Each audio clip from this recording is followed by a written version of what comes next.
quite upsetting actually. We've reached the end of my A to Z series. I've been doing this for about 5 years. Tragically, it's taken me a very long time to get to the end of this. But if you are not familiar with this series, which may be the case because I haven't done one of these in a very long time, I started with A and worked my way through the alphabet reviewing any film that took my fancy that began with that letter.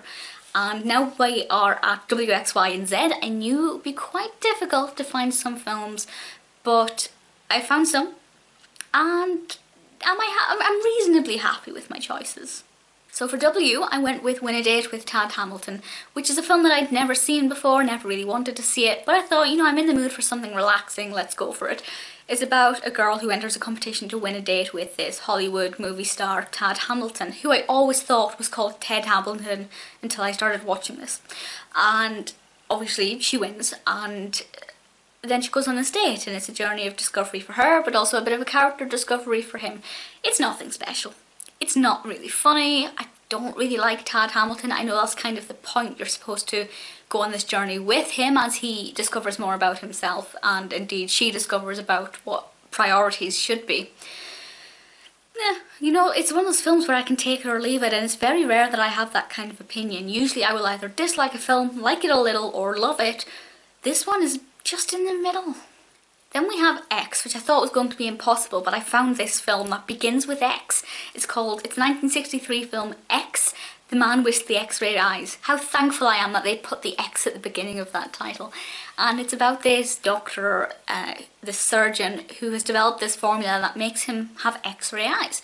And I have to say the beginning of the film is my favourite bit. It starts with this eye bobbing around in this jar of liquid. And then it goes into this like purpley black psychedelic swirling title card, and it's just the best intro ever. Absolutely loved it. The film itself was really fascinating because it made me think, well, what are the benefits? Obviously the surgeon was wanting these X-ray eyes because he could see into a patient's internal organs without having to cut them open, and it allowed for more accurate diagnoses. And I think it developed in a really effective way, and I think, although I have to say there was one point where, because it's very clever, there are points where we look like, it feels like we're looking through the surgeon's eyes, and like the circle around the camera lens is all faded and we can just see through the pupil. But we were looking through the pupil, and the guy we were looking at, who was supposed to be looking at the surgeon, i.e. us, was looking in that direction. So I thought, well, that wasn't necessarily the best bit of camera work. But apart from that, you know, it was a good fun, very intriguing, and I think they executed it very well. Then I discovered the 1968 Yours, Mine and Ours. I was very keen to watch this because I loved the remake from a couple of years ago. It's about this widowed man and widowed woman, each of whom have a litter of children. And they begin to date, and then they're worried about telling each other about their litter of children, and then of course those children have to kind of try and get along, which is obviously never good when you have 8 on each side. And to begin with, it was really slow, and I thought, this feels dated. It's not one of those films that can stand the test of time. The first one's, the remake's better. But actually, it quickly turned around, and I thought, actually, this does work today still. This is fantastic. It is actually better and more successfully developed than the remake. And lastly, we have one that I've been meaning to watch forever, and I thought, right, I'm going to do it. I'm going to get around to watching Zookeeper.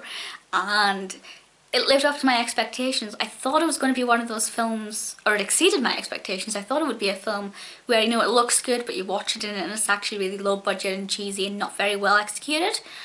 It's so funny. I mean, Kevin James is fantastic. Everything I've seen him in I've really enjoyed, so I don't know why I kind of was worried this wouldn't be that good. Basically, it's about the zookeeper, and he suddenly finds out that the animals come to life when the zoo is shut down in the evening. And in that way, it kind of had a Night at the Museum feel to it, which I loved. Kind of a cross between Night at the Museum and Dr. Dolittle, in a way. And it's incredible. It is so funny. The animals work really well. The gorilla character is... The gorilla character adds the emotional element into it, and I just thought it was really good, really cleverly done. So where do we go from here?